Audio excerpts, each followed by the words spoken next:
ensuring that we all teach the right thing, do the right thing, and of course, learn the right thing. Okay? So, once again, my name is Bibi George, and I would not be reading my profile. I will not be talking about who I am or what I am. So, I'm going to go straight into the session that we have today. So, it's the corporate teachers training, and today we're starting with the the first part we're starting with today is the phonics and diction, the phonics part, communication in preschool. But we're not going the phonics way. We're not going to focus on, oh, this is phonics, this is this. We're talking about how to build communication skills. Do you get the difference? So we're not just talking about reading skills. We'll talk about reading skills, but that is not our main focus. Our main focus is building communication skills in children. So first off, I will share my screen so that we can get started. So if you can see it, it says building confidence in children through better communication, building confidence in children through better communication. And that's exactly what we will be talking about today. So let's get started. Today we're going to look at what is the essence, what would we be learning today? We'll be looking at understanding the role that communication, the role of communication in building confidence in children. We're going to learn practical strategies that we can use to enhance communication skills in children. We're going to develop actionable techniques that can be implemented straight away in the classroom. Remember, this is not a teacher-student session. This is a session where we are learning together and we are growing together. So if you have questions, I want you to put them down so that you can remember we can remember to answer them. So first off, what is the role of communication in building confidence in children? I would say that growing up, a lot of us that are watching this now or that will watch later, there's something synonymous with everybody. You have been shut down at one point in time. You may sometimes have been encouraged to talk, but you're not encouraged to express yourself. At some point or the other, you had so many things in your mind that you wanted to say, but for one reason or the other, you were not able to say those things while growing up. And so, right now, whether we like it or not, it affects some parts of us.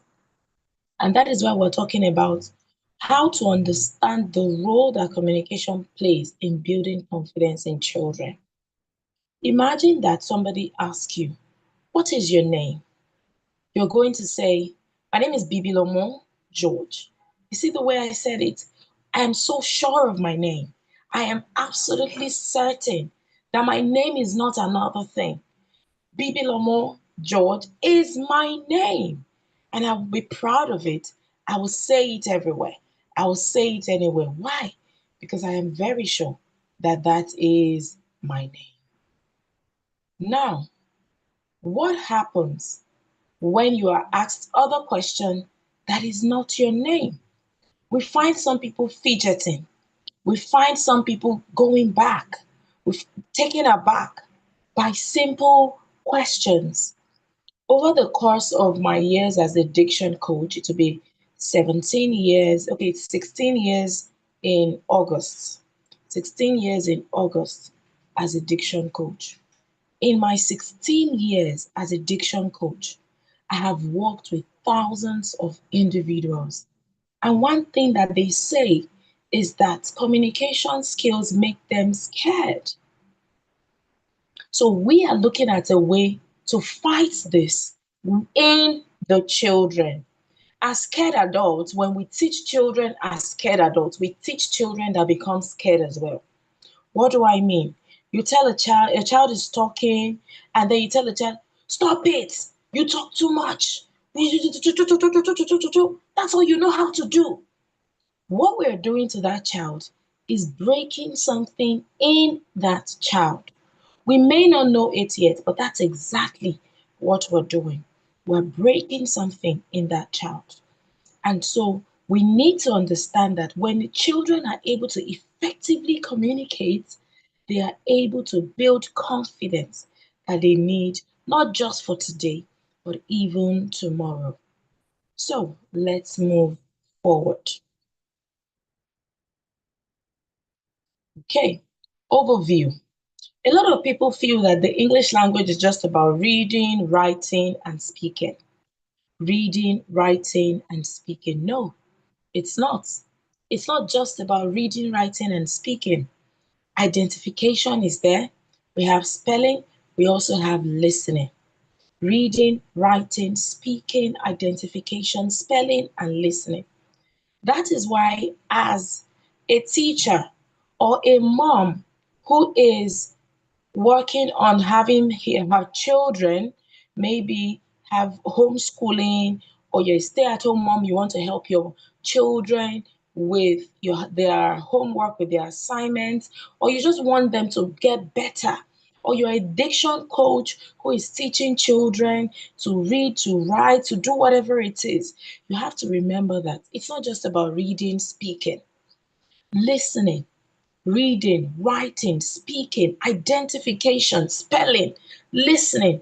These are integral parts of learning. So you may ask, what is the essence of reading? Do we need to answer that? I guess everybody knows the essence of reading, right? Of course, we'll still talk about reading in details. We're going to talk about reading and the steps to reading. And when it comes to writing, what do we have? Writing does not just start by some Nigerian schools. When they want to write, you see the children, they just go brew, brew, brew, brew, brew, brew, brew. Or the teacher is using their hands to hold their pencil. That is so archaic. That is ancient. That is so 17th century. Not in the corporate teachers training. It's not for corporate teachers. It is not. It is not. Now, I didn't mention this before, but on day 3, we're going to do a little bit of branding for corporate teachers, because as corporate teachers, you must be able to brand yourself. I intentionally did not mention this because I didn't want people coming in just because of that. We wanted a complete know what you want to do before you start talking about how to brand yourself. So when it comes to writing, what do you start with? You start with pre-writing skills. That's the first thing you start with. Pre-writing skills. What do we have in the pre-writing skills? The pre-writing skills, we have scribbling. The first step is Santry. That's the first step. If, as a Montessorian, these are things that you would know if you've ever done Montessori training. When it comes to writing, you start with pre-writing skills. Your tray, they can write in the air, and they're not writing letters. Okay, they're not writing letters. They're just writing in the air. So you're telling them or you're telling they're just writing whatever it is they can write in the air. That's the first step. So it looks like they're doing nonsense, but they are not. They are not. They are developing pre-writing skills. Then afterwards, you see those things they are doing on the air, they are doing on the air. The next thing is to do what? Is to give them a sand tray. Some people use Gary tray, some people use sand tray. The tray, the sand, you're going to sieve it. Sorry. You're going to sieve it. So when you sieve it, what happens? The one that comes down, those tiny ones are the ones that you will use, not the big ones, not the stones. No, those tiny ones that drop when you sieve them. So it's very, very tiny. Those are the ones that you use. I'm not saying dust. I'm saying stones. Ensure that they are tiny stones. And so what do? You start writing. They start tracing their fingers. Could you please mute your microphone? They start tracing their fingers in the sand tray. After that, they can then use, if you know sandpaper. If you know sandpaper, what happens is that you then use the sandpaper to cut whatever shape it is that you want them to work on. whether it is R or air or whatever it is, they do what? They trace it with their fingers. So what are you doing? You are helping them build fine motor skills. That's the first thing you're doing. You are ensuring that their fingers are flexible enough to write later on. This is before you then go to giving them a pencil at all. Now, there are two pencils. Sorry, I'm not at home, so I didn't come with all my instruments. So we have the big pencil, the small pencil. In standard places, I usually recommend the big pencils, starting with the big pencils, because you can easily grip it. You know, children, they will start holding their pencils like this. So it's not immediately they will have a fine pencil grip. So even if they are holding it like this, don't feel bad, especially when they are age 1 to 2, like age 1 to 2, don't feel bad at all. So they can hold it like this and then they start using it to scribble. Then little by little, you start adjusting it and helping them know exactly where to hold, how to hold the pencil. So that by the time they're able to hold the pencils effectively, they can then do what? Learn to start independent writing. So make sure that you're not holding the hands of the children to hold the pencil. So what can you do? There are instruments that you can use, tools that you can use to make pencil grip interesting and fun. I'm going to share some of these instruments with you in the chat section. So these instruments, you can use them to make that for pre-writing skills. Okay, that is that. Then, what do we then do next? Next, they then move to scribbling. The first thing you have is scribbling without borders. Scribbling without borders. What do we mean by scribbling without borders? You just scribble. You just scribble. They just scribble on a piece of paper. No border, no nothing. So when they are doing this, what they are just doing is learning to grip the pencil.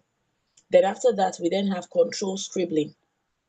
Then that is when, after controlled scribbling, so you can give them maybe like a shape, they will do what? They will control the scribblings within the shape. What are you teaching them? Boundaries. That's what you're teaching them. So this time around, your scribbling should not go off from this box. All right. Next to that, what's the next thing we then do? That's when they now get introduced to tracing. Do you see the steps? So we just don't start with tracing. No, they have to start with pre-writing skills, your scribble, and then your before tracing. Now, when they are tracing, what do? You just don't start with tracing or at the same time. You just don't start with tracing No, you don't. What do? You start with your zigzag. So this time around, they are tracing to look like scribble at first, then your zigzag. You know, they are already used to doing it. To them it's jaga jaga, but it's not jaga jaga. So your zigzag is there. Next, after your zigzag, you then have your patterns, your curve, your right curve, your left curve, your slash, and those are your pre-writing skills. Do you see how everything is going? Before they then move to even writing So that is why you will see a child who is properly trained, when they want to write you don't need to hold their hands. They curve up and then they slow stroke down. Do you see that? They curve up and then they stroke down. So that's where writing skills come from.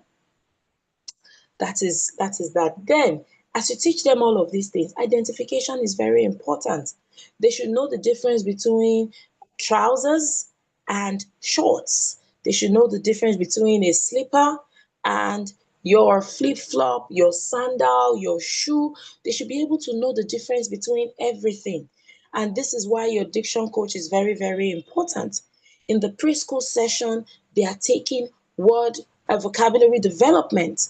They're taking words related to fruits, word related to the school, objects you can find in the classroom. They're taking clothing items. All of these things is for them to be able to identify correctly. So when a child sees something, they don't assume that that is it. You ensure that they know it. Why? Because you've taught them identification. Okay, so we've talked about writing, we've talked about identification. So, of course, for identification, they have the pictures, and after the pictures, they have the words.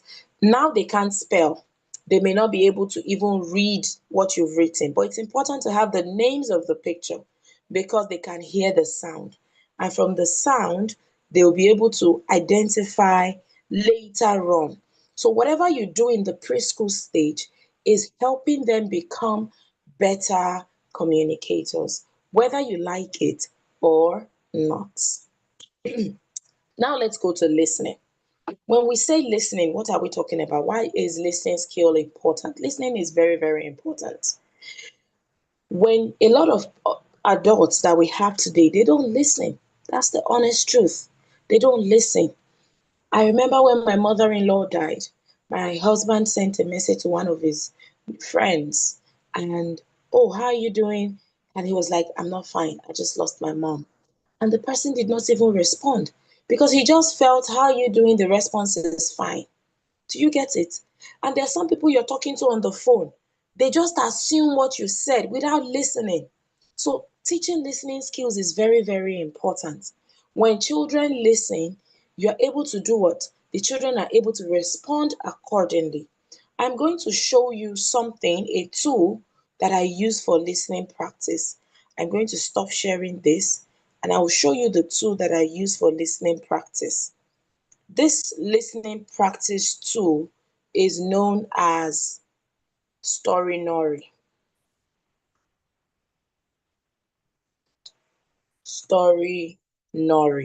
So let me share it. Okay, good. So let me share it. So all you need to do is just go to your internet and type Story Nori. I use this a lot in our listening classes and it is very, very, very effective.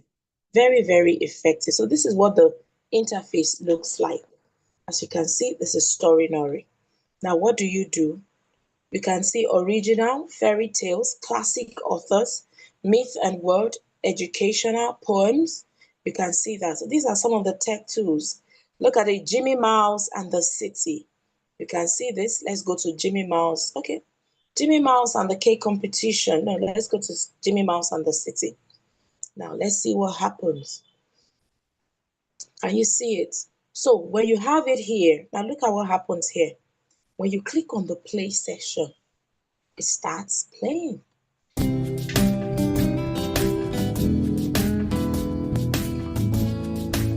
Jimmy Mouse and the City Slickers. Hello, hello. You're listening to Jana, and welcome to Story Nori.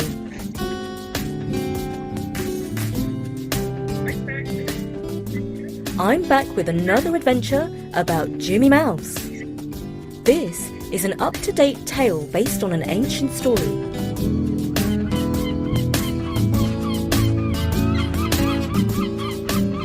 When you live in a comfortable place by the seaside, you can expect to have no shortage of visitors. And the cafe by... So this is it. Now, what happens when you use your listening practice? How do you ensure that they are listening? How do you ensure that they are listening? I don't like stress. So I'm just going to show you a very, very easy way to ensure that they are listening. What do? Let's open another tab and let's use AI. Let's get AI to help us. Let's use AI. Let's use Gemini. Let's use AI. So let's use Google. Everybody has Google on their phone, right? So ask Gemini. Now let's go. So what we're doing is this. Jimmy Mouse, hello, hello. Okay. When you live in a, okay. So now let's go. What I'm going to do is this. I'm just going to copy some part of the story. Some part of the story. Okay, hold on. Okay. So I want to copy a chunk. Now remember, you don't have to listen to all the story, like the complete story. No, you don't have to. So look at it. This is the story. Now let's go to Google Gemini. Let's tell Gemini what we want it to do. Okay. Until they came across. Okay, so I'm going to delete it down here because this is just a sample.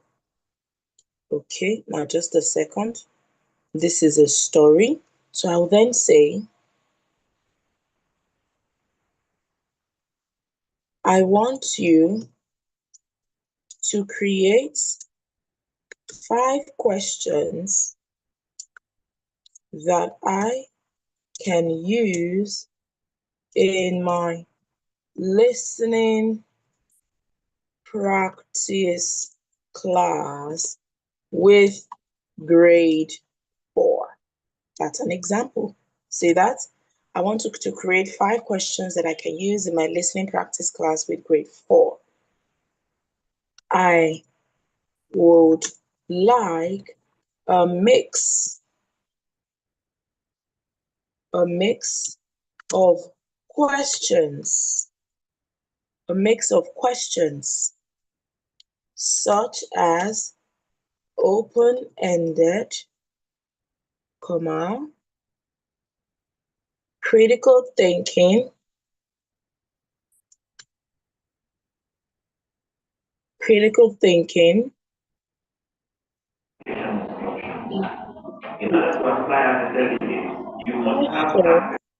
please mute your device, thank you. And questions that encourage communication in class. Now, you see how very, very little the story was. Now look at it. Question 1. What were the 2 visitors looking for when they entered the cafe? What did they do with the first crumb they found? What does that work on? Recalling details. Critical thinking and inference. The story says the visitors found a cascade of something in a crumpled paper bag. Based on what happened next, what do you think this something was?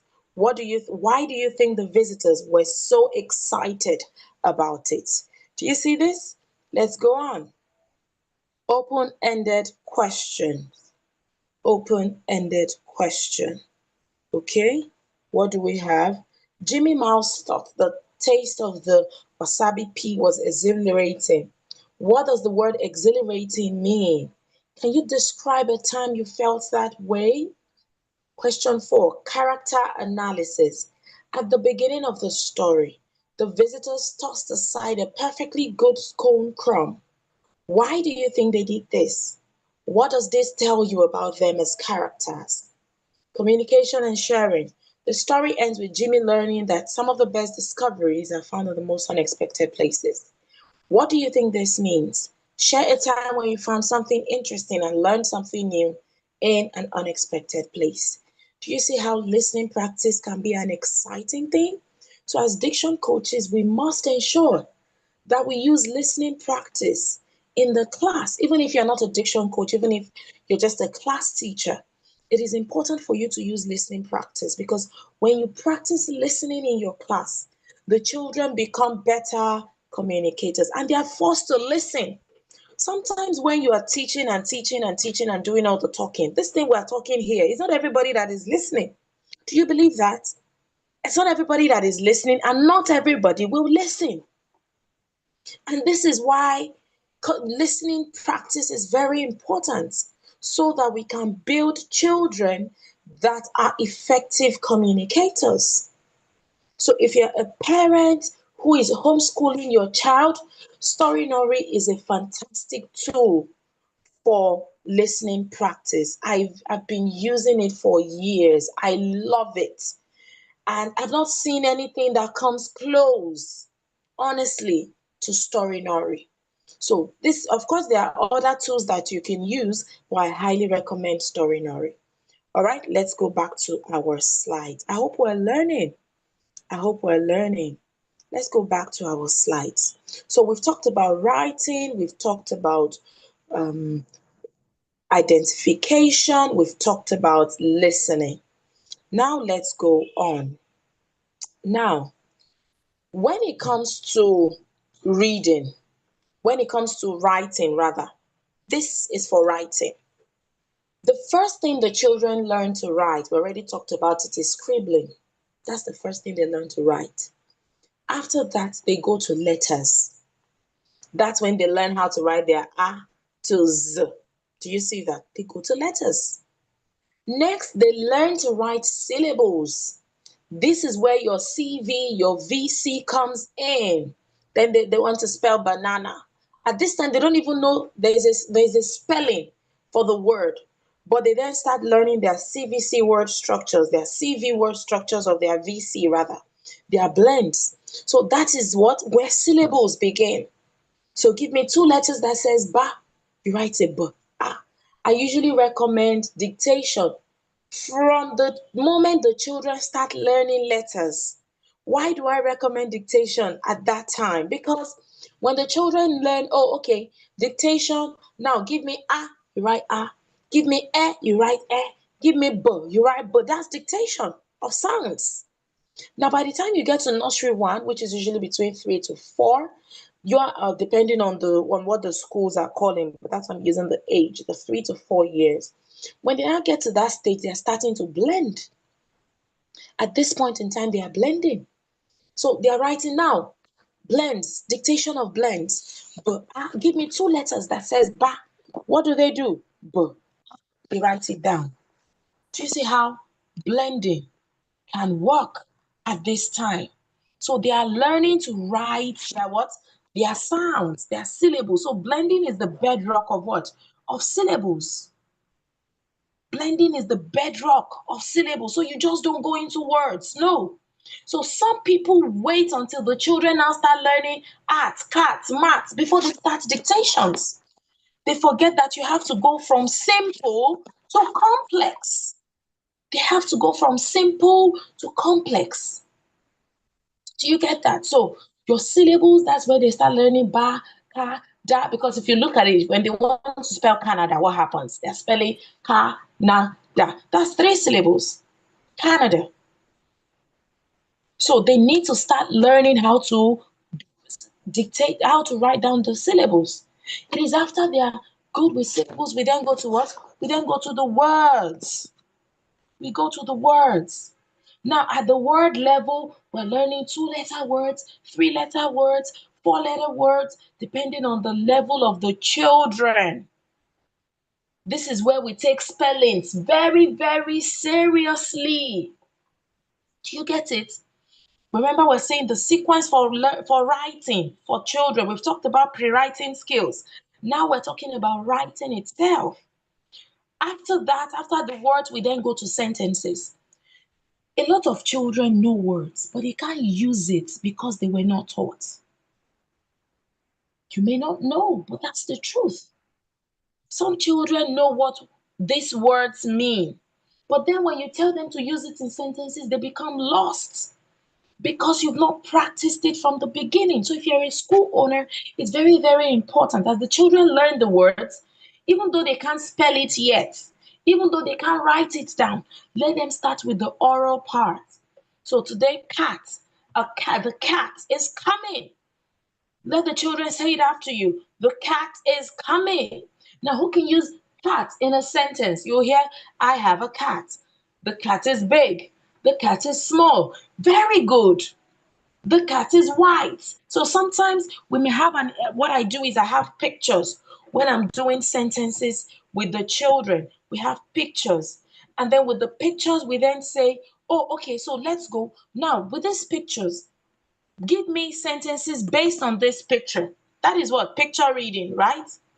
But this time around, they start with sentences. So from the picture, they can say the cat is big, the cat is blue, the cat is red, the cat is small, the cat is on the table, the cat is... Do you see how sentences are being formed? And so when you tell them, make sentences with these, they know that it is not just, I am coming, I am going, Or there are some children, when you say, make sentences with Sunday. I go to church on Sunday. I go to mosque on Sunday. I stay at home on Sundays. I jump around on Sundays. Why? Because somebody has made a sentence, they will all go the same way. But if we learn that, teach them sequentially how to form sentences.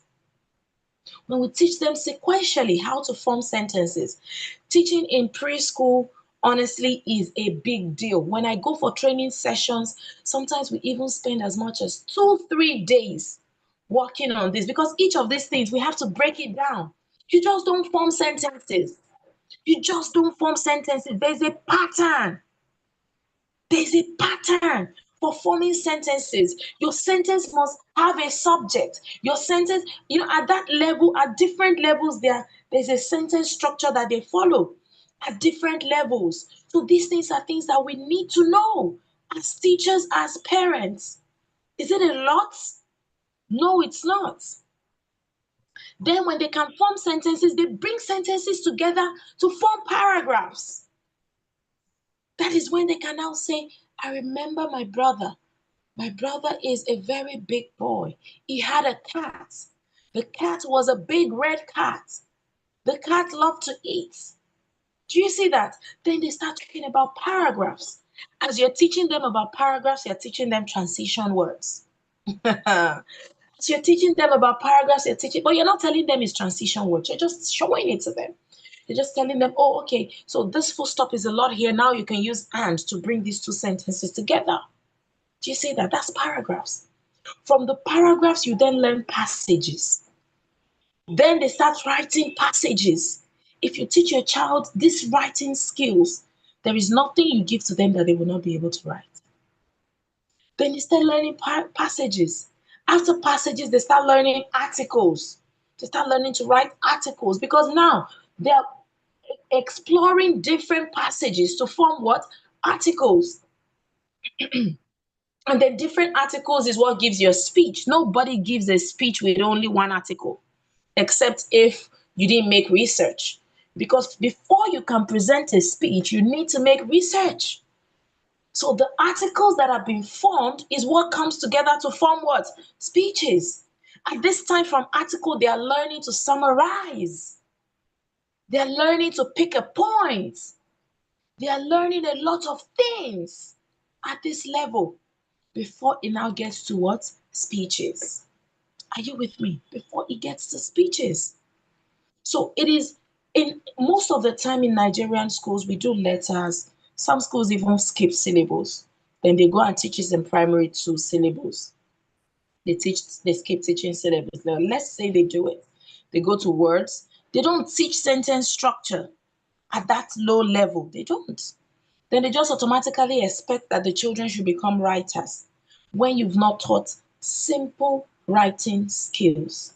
If you follow this pattern, a child in nursery 2, that's a child that is between 4 to 5 years or 5 to 6 years, should be able to write simple comprehension simple passages.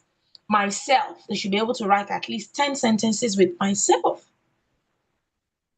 They should be able to write about their school. Why? Because you've taught them sentence structure. You've taught them paragraphs, so they should be able to write it. Let's go on. I hope you are learning. Let's go on. Let's go to letter names, because of course, the preschool is not complete without letter names. Like I said, we're not going to focus on diction, on phonics, on the phonics aspect. We're focusing on building children that can communicate effectively. That's our focus. So what are the letter names that we have? Letter names. A. But this is not to say you teach letter names first. You're supposed to teach letter sounds first. But why are we going to letter names first? Because we are the teachers. That's why we're teaching the letter names first to you. But to the children, you teach the letter sounds first. And you will see why we're working with the letter names first with you. You will see where we're going. So we have A.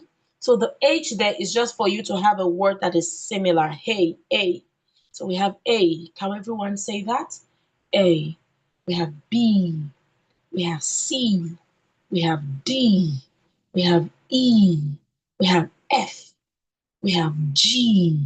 we have H, we have I, we have J, we have K, we have L, we have M, we have N, we have O, we have P, Q, R, S, C, U, V, W, X, Y, Z.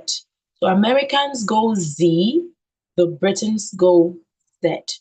In Nigeria, we usually use more of the British sound, word, pronunciation. That's why we're going with Z. But if you go Z and you're using the American curriculum, or it's also fine, okay? So it's not bad at all. Now, let's take a look at this letter, W, W. So it's not W, it is double and U, double and U. So this is the only letter that is allowed to have double in its name. So when you're spelling, don't go good, G-O-O-D, good. No, don't be that school that teaches your child that way. It is G-O-O-D, good. Okay? G-O-O-D, good. That's what we have there. Good. So this is the only letter that says W. When maybe you want to spell want, W-A-N-T. Did you get that? So W. So don't go saying G-O-O-D. No.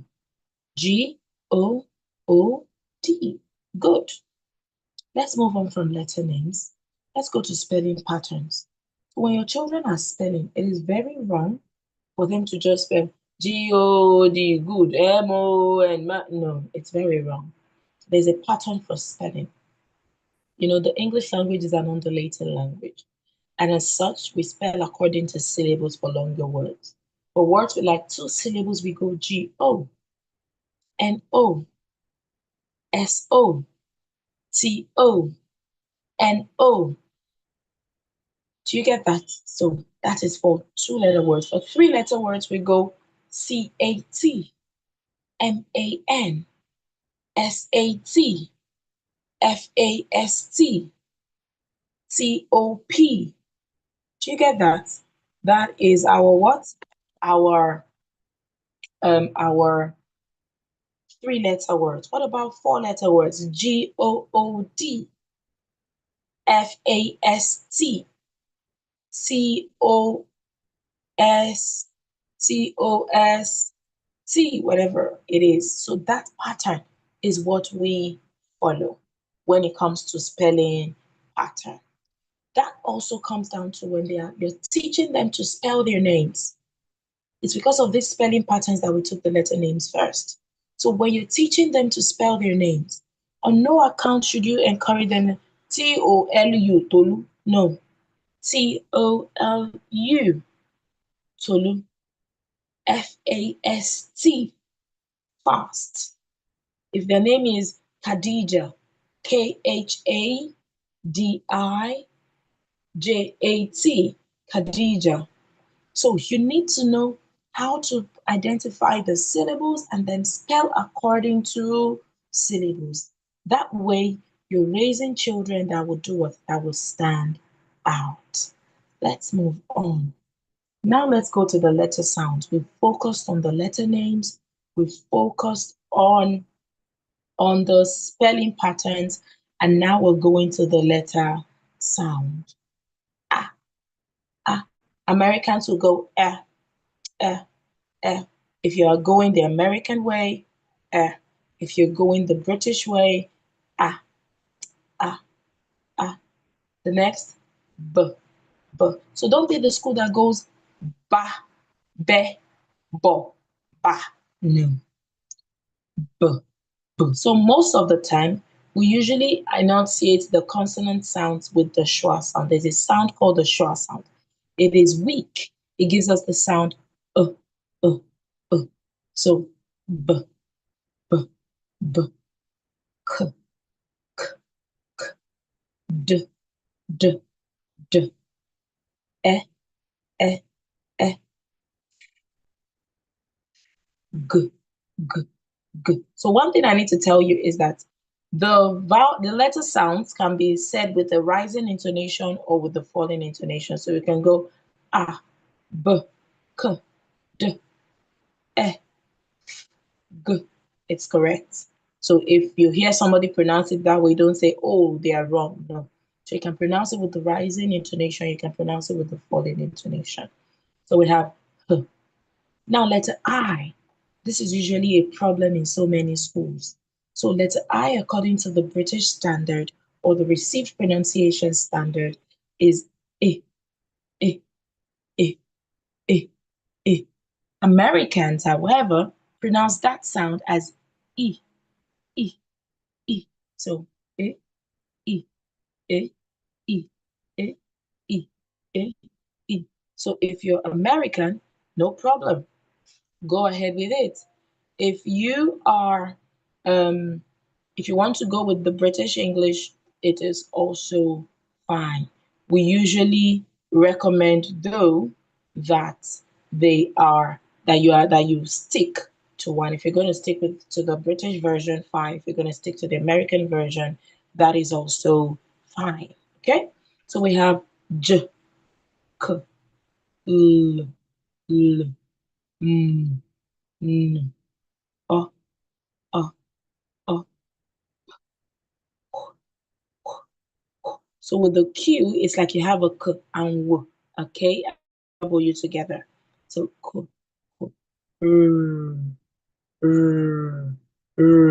Now, if you remember here, we said this is R, R, R. So if you're using the British standard, it's not R, it's R, R, okay? R. But American standard, R, because Americans like to go R, okay? R, if you're using American standard. For British standard, it is R, okay? Let's go on. So, but here, the sound is giving us R, R, R, okay?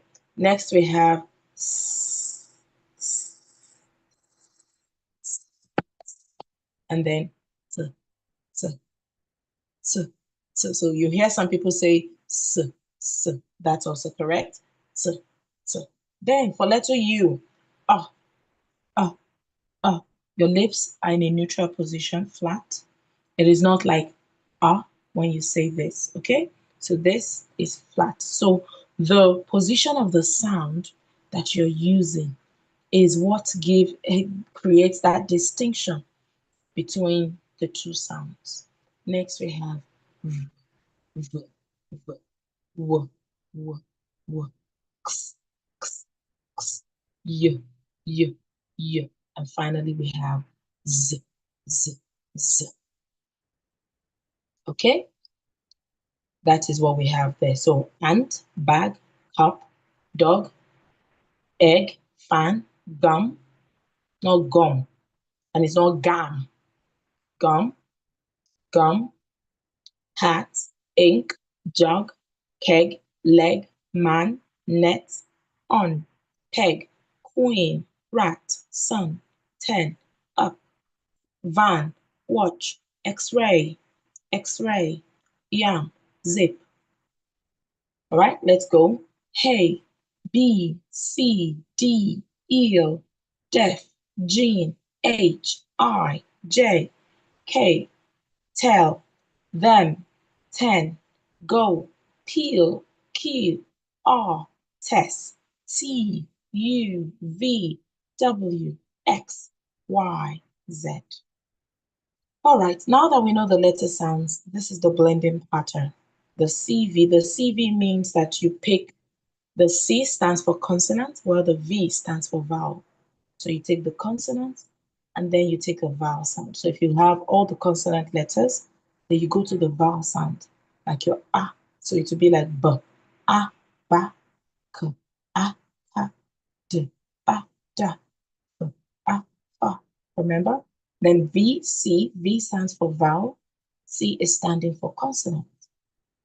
So you have A, B, A, K, A, D, ad, A, D, ad. So you may be looking at it that why all of these? That is how words are formed. Words are formed from what? syllables. So if we can focus on the syllables and work on them, our words will be what will be proper. Our children will learn how to spell correctly. All right, let's go on. So next part, let's go to reading. We've spent almost an hour. It's looking like it's not up to that, but of course it's up to that. Let's see.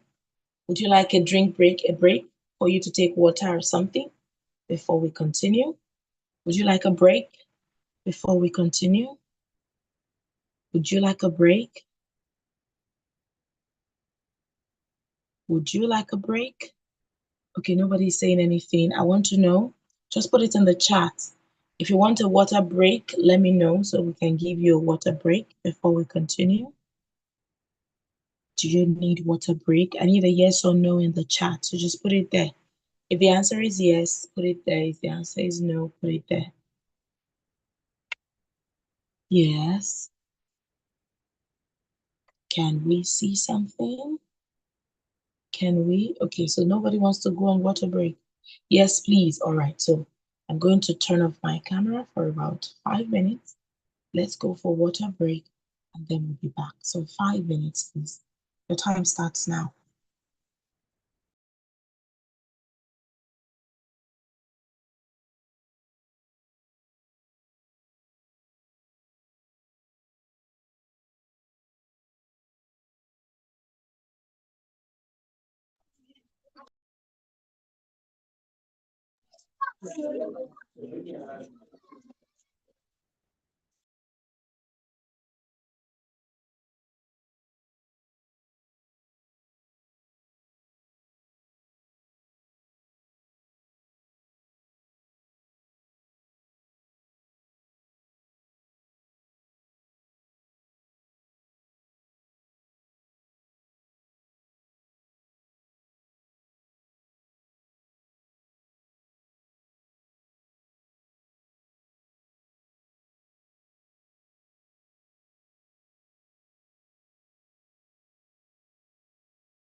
All right.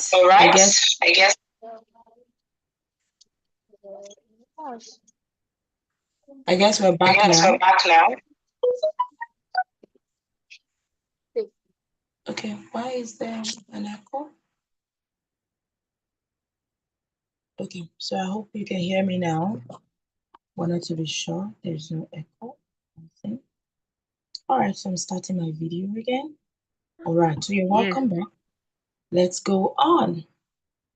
Now let's go to reading. What are the skills or the levels when it comes to reading. The first thing the children need to know is how to sound their letters. How to sound their letters. That's the first thing they need to know. Of course, sounding their letters correctly. After sounding, they need to know sound position.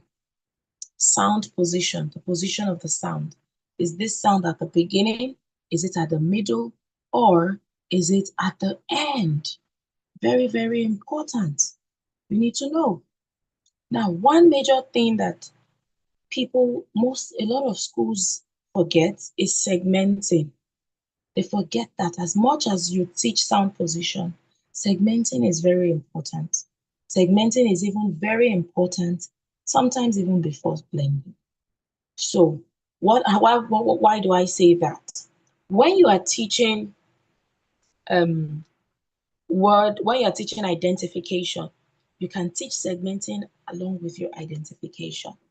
Let's say you're taking the R sound with them, and you're taking 5 words with the R sound, or let's say 2 words with the R sound. And then and, and. So let's go.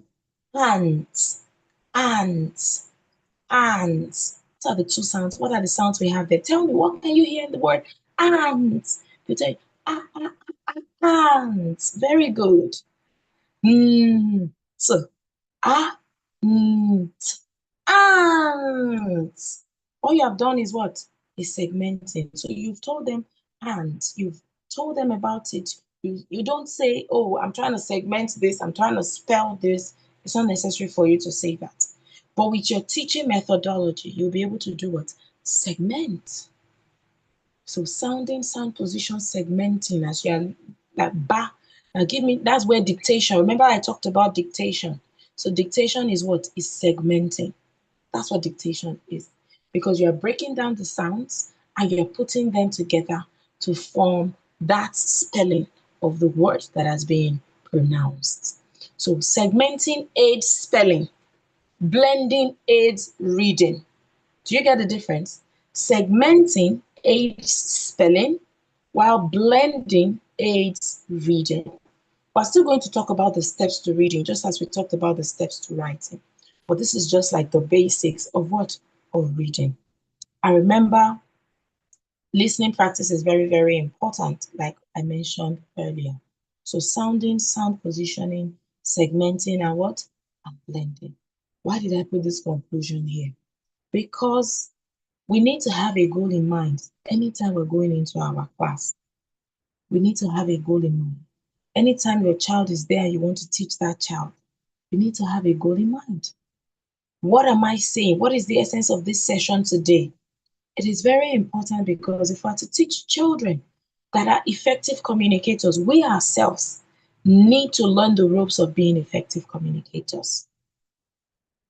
We need to learn the ropes. So that way, our children will be ready to be learners, to be effective communicators.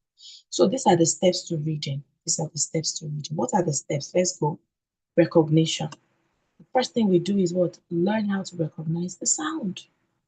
If the children cannot recognize the sound, how can they read? So there's a technique I use even from the preschool. So you go to some schools. I remember the first school I took my son to. While we're there, I would talk and talk and talk and talk about how they should be working. So he started school before he was a year old. His sister started school when she was 2 already. So like since it was so in the 1 to 2 years class, I would go there, I want to check his book, I want to check what he's doing in school. One day the teacher told me he's not doing anything. And this is because they don't know what to do. Some schools feel that that's level 1 to 2 years old is just for playing. And the Nigerian curriculum doesn't help either because schooling does not start at that age. Schooling starts from primary 1. So nursery school in Nigeria technically is just caregiving. It's just caregiving for the child. Teaching the child to sit, teaching the child to stand, teaching the child to read. If you check the curriculum for preschool, that's what is there. That's what is there. So what do we do with recognition? Even though you're teaching just the sound You don't need to teach them how to write it in that class. When you're teaching the sound, what can you do? You can put it you can put some letters on the board and tell them, go and touch You can write a word on the board. They don't know the word, but tell them to touch in the word.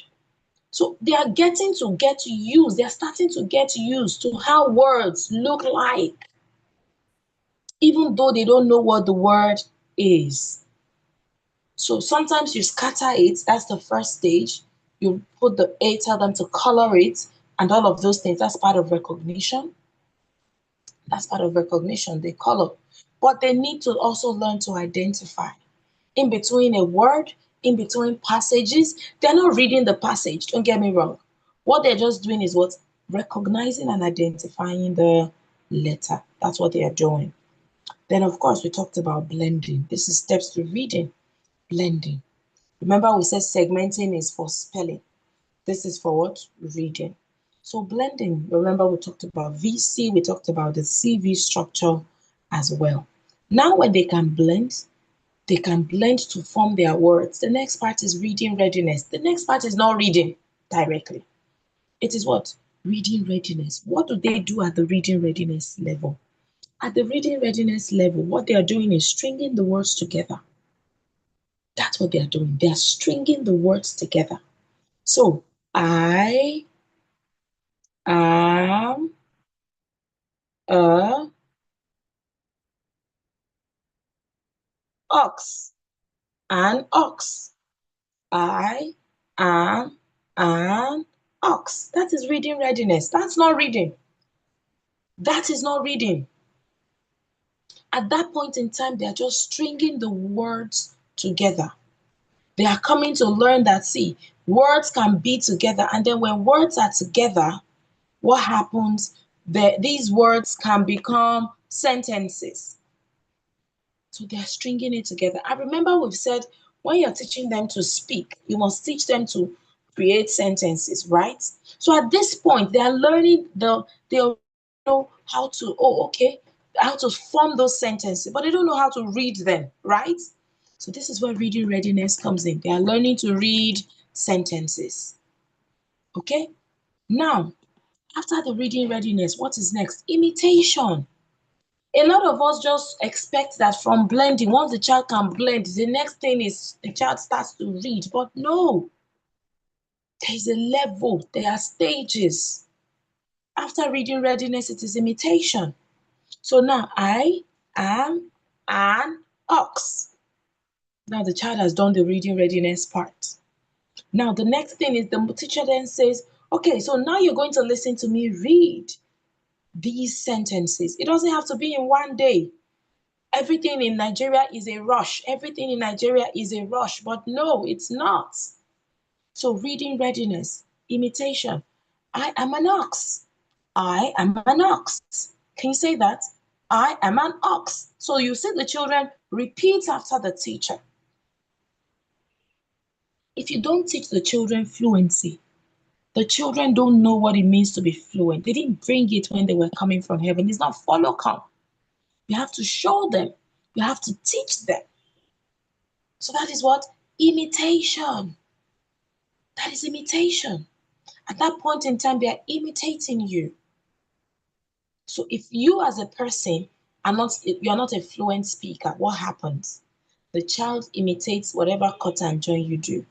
So you see why it's important for you as a teacher to focus on yourself, to improve yourself. Because you cannot give what you don't have. You cannot. So this is what imitation. After imitation, we have fluency. What do we do at the fluency level? We teach them to read with punctuation in mind. A lot of children cannot read with punctuation in mind. They see full stop, they still go, brrr, I am a mat, I'm on the bus, I am a mat and I'm on the they don't know how to read fluently because they are not taught fluency.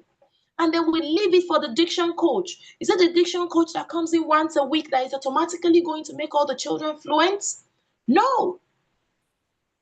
This has to do with the teacher who is in class with them every single day. This has to be with the parents. that is reading to them, that is listening to them, that is speaking to them, that is helping them. So fluency must be taught. Fluency is then reading with emotions, reading with punctuations. So the man said to him, I don't like it. How could you do this to me? That is fluency. When the child then knows voice modulation and all of those things, they do these things without even knowing what they're doing. It just comes to them naturally. Why? Because you followed the sequence. Because you followed the sequence. In Nigeria, we like to rush. We like to rush things. Let me show you something that I do with my classes that makes me ensure that I don't rush things. Okay? Let me make it quick. So I'm going to share now.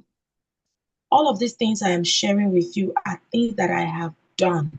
I do them. I know them. I try them. Now, look at this. Anchor charts. If you've not heard of Anchor charts today, this is it.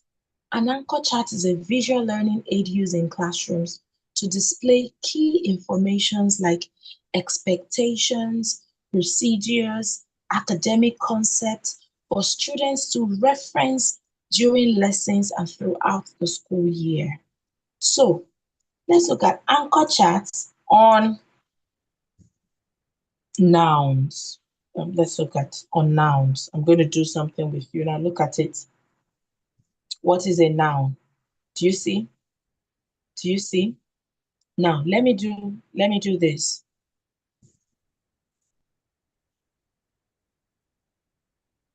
Verbs. If you notice, the first kind of anchor chart we have here is telling us the definition and word examples only. Did you notice that? A verb is an action word or something you can do. And what? Word examples only. That's what the anchor chart is showing us. Can you see that? Now, the moment you then go further, you start seeing, can you see verbs, types of verbs? Action, helping, linking, past, future. Do you see types of verbs? Verb tenses.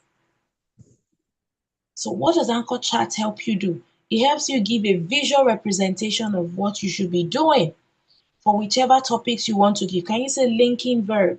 Did you see that they didn't merge everything together? Here, they merged everything together and gave only tiny bits. But here, what do? They then pick them one after the other. Our Nigerian curriculum is funny because today you do action verb. Then when they get to GSS 3, you go and do linking verbs and helping verbs. It doesn't work that way. It has to be what learning has to be sequential. Learning has to be sequential. So you can see anchor charts. Now let's go to anchor charts on letters. Look at that. Let's see what we're going to have. Do you see? Look at this. Okay, so let me go to images. Now look at this, anchor chart on letters. Can you see this? Can you see this? So you're teaching the letter sound. You can use this. Yes, yes, yes, that is true, Miss Sandra. The children struggle. Look at that. Can you see what this anchor chart is bringing for B sound? Look at this. A or A is for. Look at it. Can you see it? Anchor chart on letters. Can you see it? Look at it. So it gives a visual representation. So there's no rushing. There's no rushing. Now look at this. All about the letter B. Can you see that? All about the letter B. So you see it, you trace it, you write it, you trace it, you write it, you give the sound words that begin. So anchor charts are a very serious tool. Now look at it. Look at this. Write in normal print. Add triangles. Add dashes. Or add. It's telling you anchor charts inspirations there. So let's look at it. Okay, sorry. So here you can see anchor chart for letter A. Look at a story. Do you see this? Look at anchor chart for handwriting. So what happens is anchor chart simplifies whatever it is you want to do. These are letters, these are words, these are sentences. So you see, when you go to those big schools, those things you have on the board, on the wall, it's not magic. They are their anchor charts. So you see them pick one after the other. And then you start wondering why their children are so good. It's because they don't rush them. They don't rush them. They don't rush them. At the end of the day, you'll see, let me search for something for you. There's something we do, my letter book.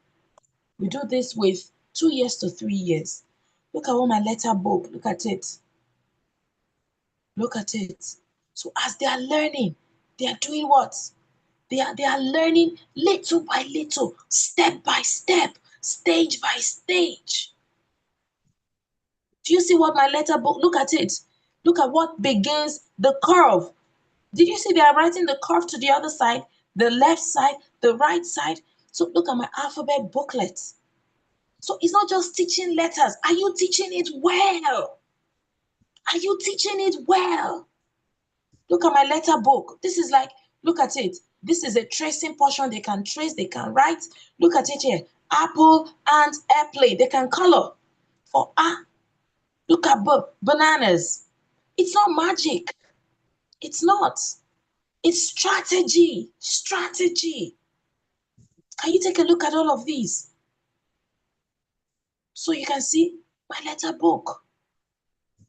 So it's not about spending before my children finish, but my child is 2 years old, he cannot read. What are they going to Cambridge at 2? The focus should be on mastery. Mastery. The one that makes me so livid is numbers. 2 to 3, these children should still be learning 0 to 9. 0 to 9 when it comes to writing. They should not go beyond 0 to 9, at least first term. 0 to 9, they are mastering 0 to 9. Put it anywhere they can identify, but no, in Nigeria, they will tell my child, nursery 1, write 1 to 50. I had to go to the school. I don't train the children this way. This is not what I want for my child. I don't want this for my child. How can a nursery 1 child be writing 1 to 50? Where is she rushing to? For age 4 in a school, he's writing 5. Can you imagine that? Can you imagine that? A 2 to 3, they should be mastering 0 to 9. Then, in fact, do you know that when it comes to addition, I don't know why I'm straying, but do you know when it comes to addition, there's a strategy. There are 5 ways you can teach addition. 5 whole ways you can teach addition. It's not just multiply, add, and no. In point of fact, they start with objects. They start with objects. Maybe one day we'll organize a session on teaching in preschool, because I get livid when I see nonsense in preschool. Where are these children rushing to? So this is it, my letter book. All right, let's go on. I'm going to stop here. So you understand what we mean by anchor charts. You can use your anchor chart on any topic, any subject, science, whatever it is you want to teach. There are anchor charts. If there are no anchor charts, you can create yours. I love anchor charts so much that at some point in time, I started selling flip charts because I was trying to buy. I didn't see flip charts. So what did I do? I started selling flip charts and I sold. I won't even tell lies. I couldn't keep up because I had a lot to do. So I couldn't keep up. Flip charts that look like this anchor charts, I went to create them myself and started selling. Because anchor charts are just the heart and soul of your classroom. All right, let's go back to our slide before we digress. So we have fluency. So fluency is the goal as teachers, Our goal is to ensure that our children are fluent, but they cannot be fluent if we don't teach them to be fluent. And on the norm, our diction coach is supposed to come in to help them become better at fluency. Every school, teacher should be worthy of imitation. Do you agree? Especially when you're teaching English, you must be worthy of imitation. All right, let's go on. Because as diction coaches, our job is much more than teaching reading. In point of fact, schools that I go to, I tell them I don't focus on reading. Let me train your teachers to do the reading aspect. Then once in a while we'll read, we'll do listening practices, but that's not my focus. Honestly, that's not. That's not. Let's go on because this thing is a matter of urgency. So let's go. Here we're talking about tools that we can use to teach communication or to teach reading or things like that. Visual, that's where we're starting. Flashcards with letter. Remember that some children are auditory learners. Some children are visual learners. Some children are kinesthetic learners. Some children, we have different types of children. So you need to know the children in your care. So for the visual learners, you need flashcards with letters, flashcards with pictures, flashcards with letters and pictures. You need physical objects as you're teaching your letters. Yes, you need it. As you're teaching your words. I have a school I went to train, was 2 days ago, Monday and Tuesday. I love the school so much because they have an animal farm. They have the flags. Think of it, they have everything that they can use to do what? To learn. So all these physical objects, very, very important. If you're a growing school and you can't get these physical objects yet, look for the pictures of these objects and print them out. Look for the pictures of these objects. So art a cat, the children don't know cats. Art a mat, the children don't. Some children have never seen a mat before. They don't have mats in their house. Some children, there are some objects you are calling, they don't know what it is. So you need to put a face, you need to put a picture to the name. What about auditory learners? Singing alphabet songs. Jolly Phonics is so good with this. I use Jolly Phonics, I use Letterland. In my early days as a diction coach, I spent about 2 years learning about phonics and teaching in preschool. In fact, 2 years ago, I went to Unilag to do a postgraduate, what do they call it? A professional diploma in childhood education. Because I am so passionate about teaching children because I know how important this teaching children is. So singing alphabet songs, saying letter sounds, watching videos, storytelling, making sounds. So in your class should not be so serious. And they say, you just like to walk around. Yes, at that stage, that is what they do. Walk around is what they do. So you should encourage them to walk around. You want to teach sounds, you go round in the circle. Do you get it? And you're going, Aunt Samaya, and you're going round the circle. They're going, Aunt Samaya. It's not every time they sit down, they look at me, listen. No, the word is not even listening, it's listen.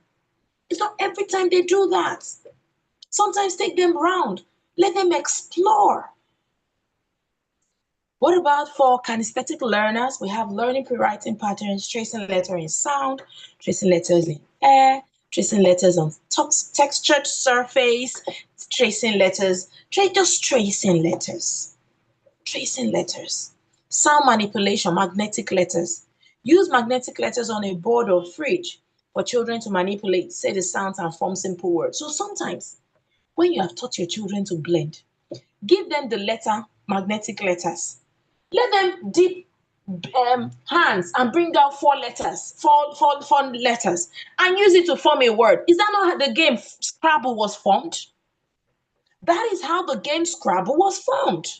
Just dip your hands, whatever letters you have, see if you can make words with it. What does it do? That is sound manipulation.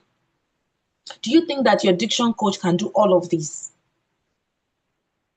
All of these. So you see why as teachers, if you're a school owner, you need to get your teachers on board. If you have to I don't know how it's going to happen, but you just have to get them on board. When I noticed that my son, there were some letters he was struggling with, what did I do? I put the magnetic letters on the fridge. Anytime he goes there, I'll say, Bami, what is this? He will say the sound. Sometimes he will forget. I'll tell him again. He will say the sound. He will say the sound. And that's how, right now, he can sound all of it. In fact, he reads. He reads. He's 4. He reads. So magnetic letters they're not just for fancy. They're not just for fancy. And as teachers, when you're giving these tools, don't misplace them. Don't throw them away. After all, I didn't buy them with my money. Because the owners of the school have looked for these materials. They bought them. Don't come and give them extra jobs. Keep them safe. Make sure that you search for it. In fact, the children, they enjoy packing up. They enjoy packing up. There are some songs. Clean up, everybody clean up. As you're packing up, they're singing. They're packing up with you. It's part of learning. They will start to look after themselves by the time they start growing up. You won't raise children that when they finish eating, they wait for you to pack their plates. When they finish playing, they wait for you to pack their toys. No, you won't raise such children. Letter blocks and tiles. Encourage children to build words using letter blocks or tiles, focusing on the sound each letters make. Let's go to games.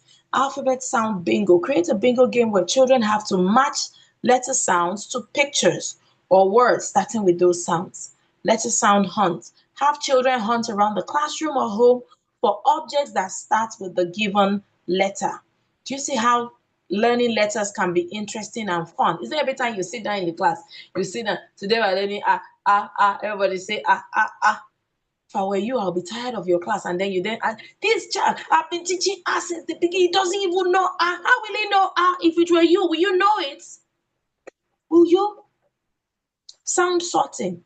Provide children with pictures or objects and have them sort them into groups based on their beginning sound. So learning should be what? Should be fun. Not all the time serious. What are we serious about? The more learning is fun, the more excited we are to learn. You see them going, I want to go and meet Miss Sandra. Miss Sandra makes learning fun because you make learning fun. Even when you're teaching children online, you can do this bingo game, send it to them. Look for the objects look for it together, send it to them. Okay, is there a gamified app that can be used to teach sound, CV, VCV? Yes, you have the Jolly Phonics app. The Jolly Phonics app is sweet. Very, very, very sweet. I love it. I use it. I use it. So the Jolly Phonics app is sweet. Okay? So we have sound sorting. Provide children with pictures. Yes, I think we've already talked about that. Sound sorting is very, very important. Okay? Sound sorting is important. Let them sort. Let them sort. Let's go on. Wow. We're nearing the end of this session. But there are still some things I'm going to show you because that's what the 1 hour is for. Okay? Practical communication strategies. Remember at the beginning we said we're going to talk about practical listening technique, practical communication strategies, right? Active listening techniques. Teaching children to listen attentively, make eye contact and respond appropriately. If you're a mother and your child wakes up in the morning and they don't greet you, you are part of the problem. If you're a mother or a father and you're listening to this, and your child wakes up in the morning and they don't greet you, you are a big part of the problem. Because this is how active listening techniques are formed. It's not rocket science. It's from the simple things that we do. So when they greet you, do you respond? You need to respond. You complain you don't have kind children. Are you kind to them? Because what you don't give, you can't get. These children are born as a clean slate. Whatever you put on it is what they get, is what they form. And you know the funny part? These children form these habits between 0 to 5. They form this habit between 0 to 5. When they get to school, if you're a teacher, and then they get to school, they don't say, good morning, friends, good morning, everyone. And then the rest respond to say, oh, you're welcome, Tani. How are you doing today? You are also a part of the problem as a teacher. You're also a part of the problem. So telling your children to greet, what does it do? It teaches children to speak. It teaches children to listen attentively, because when they greet you, you have to respond. Take it a step further and say, how are you doing today? How was your weekend? Before you know it, these children become kind children that genuinely ask about you. And then as they greet, they are making eye contact. They are responding appropriately. So you see, all of those greeting, all of those, it's time for lunch. Everybody pack up, do this. It teaches them a whole lot, what you don't even see now. The way the world is going, the next generation is going to be worse than our own generation. Our own generation, we are complaining. Oh, look at what this child is wearing. This Gen Z people, they don't have respect. Who trained them? Who trained the Gen Z people? Who? And so the Gen Z people are training Gen Alpha. Congratulations. So we have to be what? Active listening techniques. So when they come in the morning, they greet, they respond, how are you doing? They greet the teacher. Good morning, Mrs. Sandra. How are you doing today? Good morning, Tammy. How are you doing today? I'm very fine. Thank you, Miss Sandra. I had a beautiful night. Or I slept well. Or this or that. Whatever it is. You are teaching that child good communication skills. Next is role-playing exercises. Practice active listening and assertive communication with scenarios that children might encounter. This is for the diction coaches as well. So when you go to school, you learn the E sound. E, everybody say E, don't say amoeba, say amoeba. And then you read one paragraph and that is all. Yes, the children may be able to read correctly, but have they practiced active listening? Have they practiced assertive communication? What do? What I do is I give scenarios. We practice scenarios. That's what I do. Okay, so look at this dialogue. You use it to do what? Practice a scenario. Imagine you're asking someone for help. Just imagine it. And then you have the dialogue. So when they go home, they will go and say, and change the channel. Daddy, I want to change the channel. Miss Deborah, I want to pee. I want to use the toilet. No, you shouldn't tell me what you want to do. You should ask for permission. Ask nicely. Miss Bibi, may I please use the toilet? That is permission. There's a difference between asking for permission and commanding me or informing me. You don't inform me of what you want to do. You ask for permission. When it's time for you to start informing me of places where you need to inform me, then you can inform me. So that is what role-playing exercises do. What about joining in group activity? You can group them. Group them and say, okay, so group one, this is the, go and write. I remember a school that I worked with. This school, when it's time for the party, I take over the party. What do? I tell the children, we're going to write a story.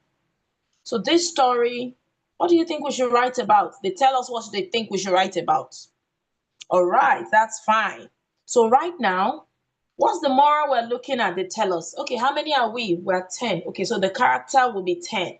Oh, okay, we need a narrator. So the character will be 9, right? So go ahead, you people brainstorm and come up with a story.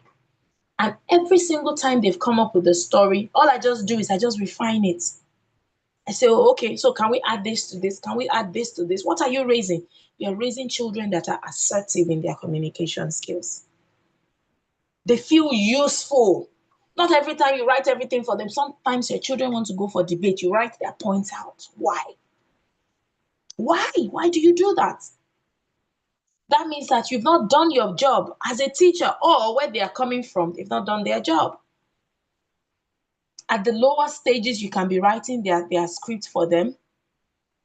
But when they get to a certain age, you have to encourage them to have an input. You have to. What about storytelling as a tool? Storytelling can enhance communication and skills and confidence. Brief storytelling exercises where teachers create a short story using a set of given words. So you've taught vocabulary development. You've taught vocabulary development. Now that you have taught vocabulary development, what happens? They have a set of words. What do? You can use that words, the set of words that they have, to form a short story. Now, let me tell you something. The way that technology is going, if you do not follow up, you will be left behind. Let me say that again. The way technology is going, if you do not follow up, you will be left behind. Now, let me show you magic. Let me show you magic, okay? I'm going to share my screen. Share. Okay, I hope you can all see my screen. All right, so let's say I want to teach vocabulary development. Let me go 10 words with TION. Okay, let me use all. So nation, operation, relation, situation, translation, imagination, organization, ambition. So this is 1, 2, 3, 4, 5, 6, 7, 8. Let me go to more items. Okay, I don't want it this way. Let me do this. Let me do it this way. Okay, let me use AI mode. Yeah. Okay, so now nation is giving me the meaning of the words. Okay, I don't want it to give me the meaning of the words. So, okay, so let's do something. Sorry, this thing is lost. Okay. Okay, good. All right, so let's go to Gemini. Okay. Give me 10 words with TION for grade 5 student.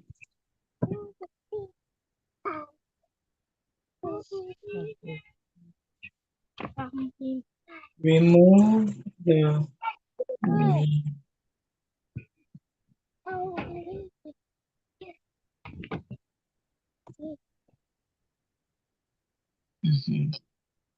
Yeah. Okay. So I copy.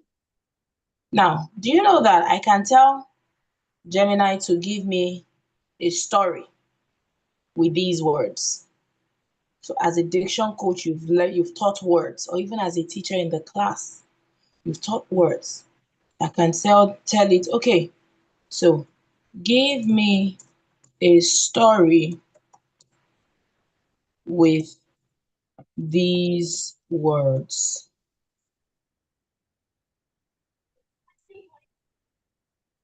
And that's so The story is for grade 5. Now take a look at this. Dia loved her grandfather's workshop. It was a place of creation filled with sense of sawdust and the promise of new things. And that's it. Have it. please. Hello. You have it. You have it. Hello. Hello. Who is that? Okay. So that is it. You have it. Now, do you also know that you can also create a storybook? Look at it.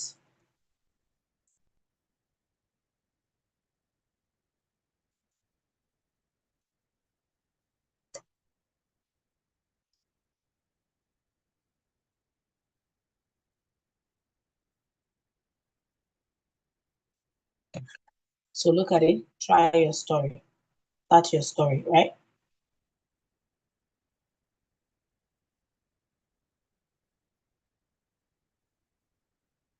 Okay. So look at this. Create a story with these words. Focus on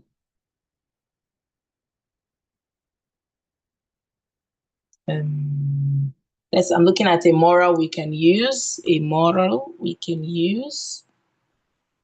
A moral we can use. Let's see. Focus on teaching the benefit. Sorry, laptop, okay. On teaching the benefits. The benefit of reading for grade 5. For reading. Full stop. It is for grade 5.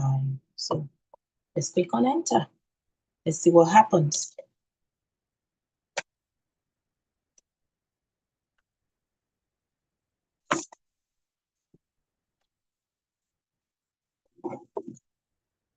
So let's see what happens. It's rolling. It's rolling. It's rolling. So do you see that?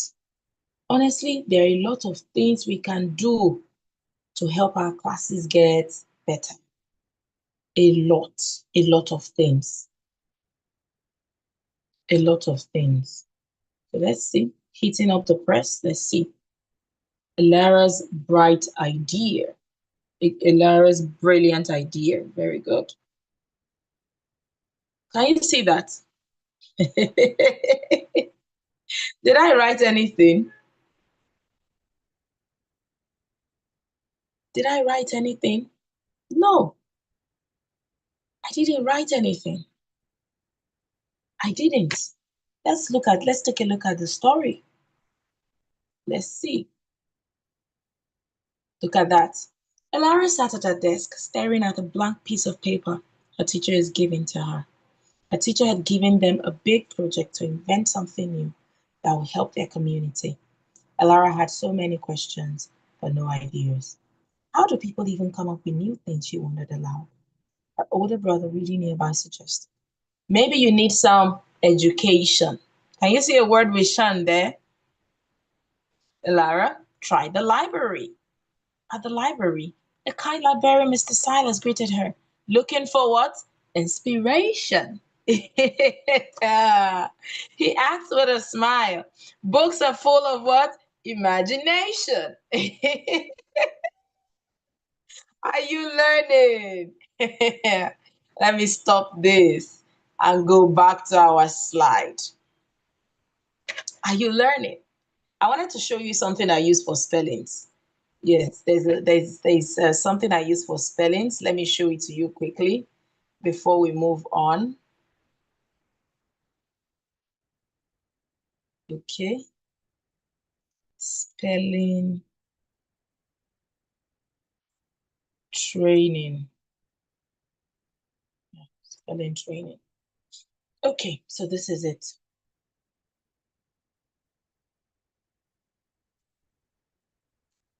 Spelling training.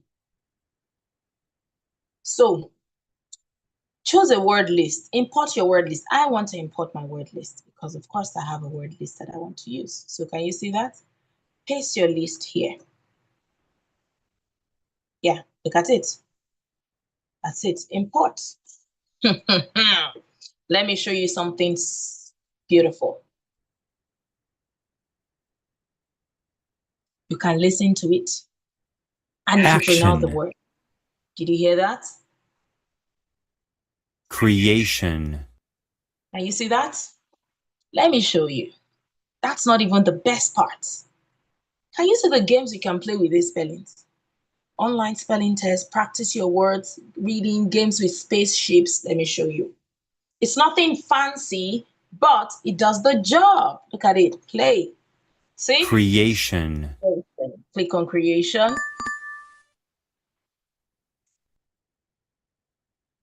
Nation. Do you see that? So I'm importing my own words. Question. Question.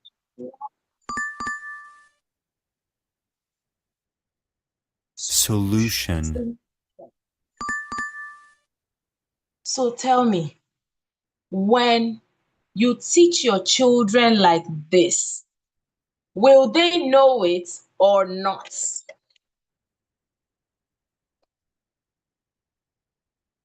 I want you to tell me. I want you to tell me. They will. That's the truth. They will. They will. We have 13 more minutes to learn, and after that, you will have the floor. So, we've talked about active listening technique. We've talked about storytelling. I just showed you a story telling book. I didn't write the book. Or yes, the book came out and it was exactly what I wanted, right? Okay, practical techniques. Let's see. Practical techniques. Encouraging self-expression. Strategies for encouraging children to express their thoughts and feelings in a safe and supportive environment. So, help your children encourage self-expression. Encourage self-expression. That's the strategy. So when your child is talking and she's finding it difficult to express himself, tell him, say it anyhow. I would understand. I will get it. Then when they use the wrong word, oh, do you mean this? That word you said means this. What are you doing? You are encouraging them to talk. Even when they make mistakes, don't say, no, that's not it. You just be talking nonsense. Let me tell you, there was an adult I worked with. Was it not, that should be a few months ago. Yes. When she came in, one thing she said was all her life, she was always shut down. Like people shut her down. And as a result of that, she finds it difficult to express herself in the midst of people. So when you're not encouraging self-expression, you're doing more harm than good. So look at strategies you can use to encourage children to express themselves. Ask them questions. When they get into class, oh, how did the assembly go today? What was your favorite part of the assembly? On Mondays, you can ask them, how did your weekend go? Tell me, what did you do over the weekend? For example, how did your day go? How did your weekend go? Fine is not an answer. How did your weekend go? How are you doing? All of those questions are what? They are conversation starters. They are conversation starters. So when you say fine, what happens? You dampen the conversation to help your children know that conversation starters is different from when you're just talking. How do you feel? Fine. You've killed the conversation. You've killed it. So how do you feel? You should be able to express yourself. That is where you encourage self-expression. Then give feedback. As a teacher, when your child does something, you have to give constructive feedback. Constructive feedback. I don't know if in this 21st century, some people are still writing Olodo Rabata on a child's book, like where you write 0 and you put the ears and you put the nose and the mouth. If you're doing that, stop it. Don't do it again. Don't feel that when you put a child in a negative circumstance, it is supposed to help the child do better. No. It helps the child pretend to do better. So that they may do well, but internally they become damaged. So give constructive feedback. And honestly, shouting, screaming, doing all of these things, telling the child you're Olodo, you are this, you are that, you are those, is a reflection that you as a child experienced trauma. You may not believe me.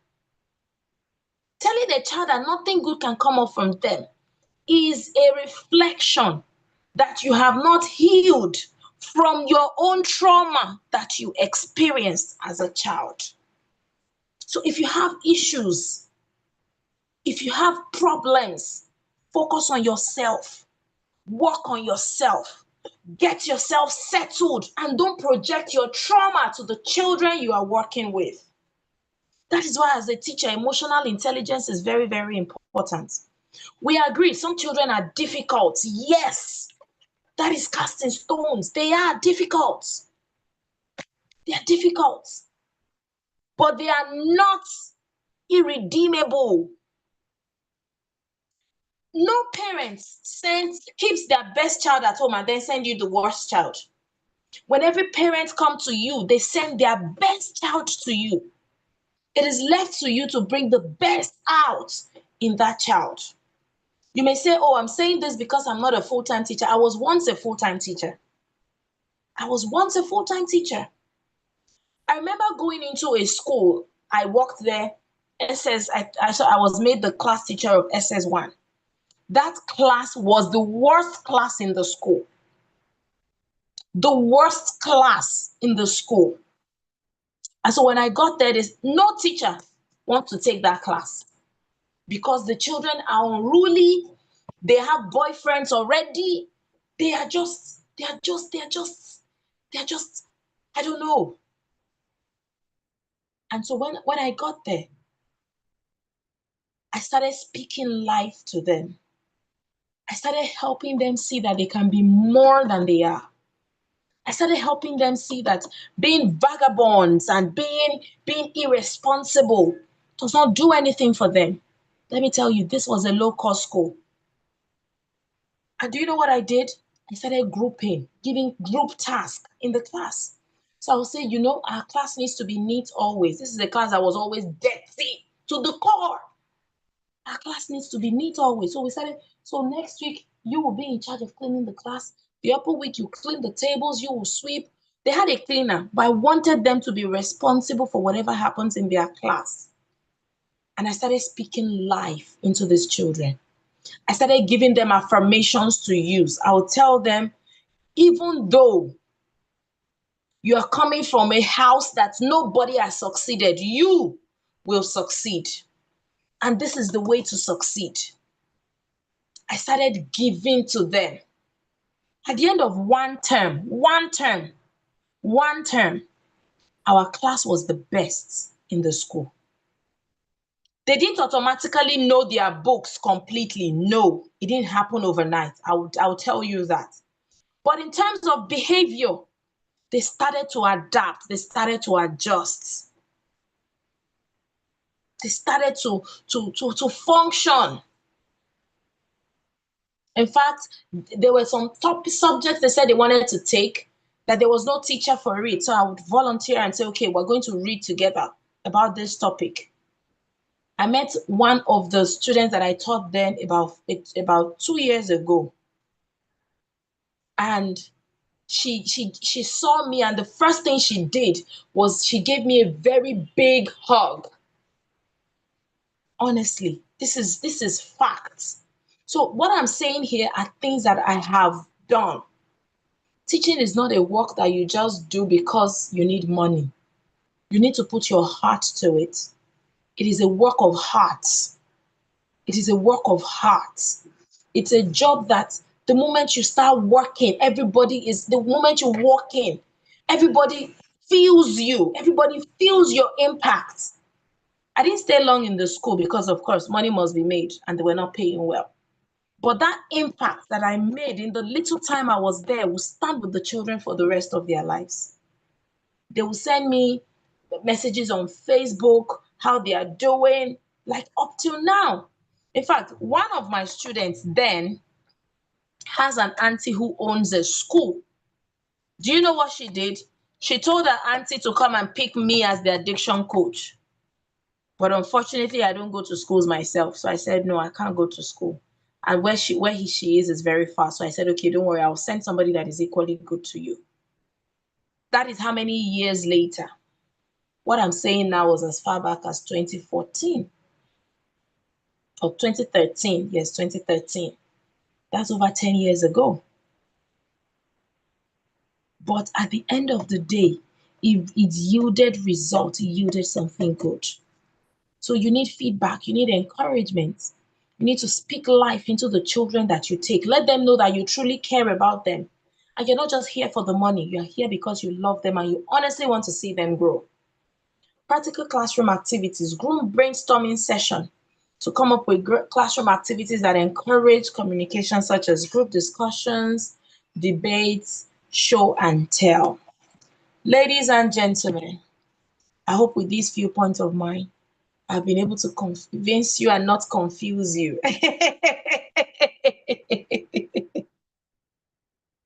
And on this note, let me see. Oh, okay. We still have overcoming communication barriers. I thought that was all. No, let's not take this.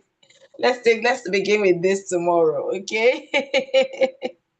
So, ladies and gentlemen, I hope I have been able to convince you and not confuse you that honestly you can build communication skills in your children. So tell me how you feel. If you have questions, now is the time to talk.